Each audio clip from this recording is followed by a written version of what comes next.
है। आ जाओ बच्चे जल्दी आओ।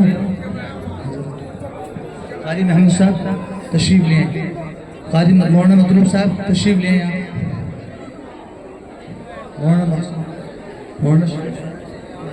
कारी इकराम साहब आ जाओ ऊपर दस्तार, आ जाओ।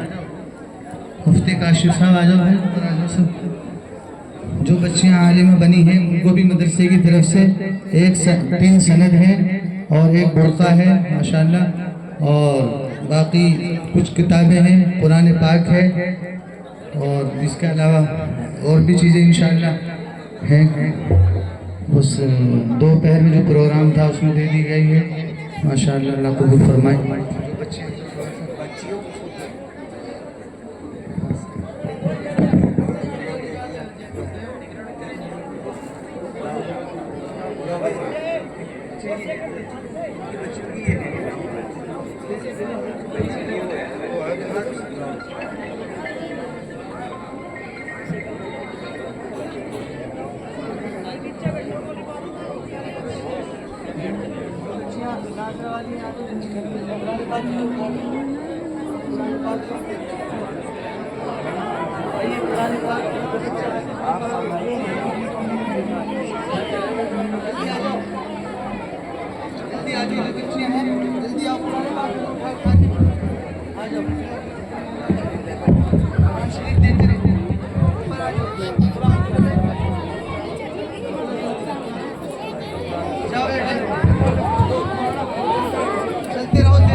दरूद शरीफ पढ़ो।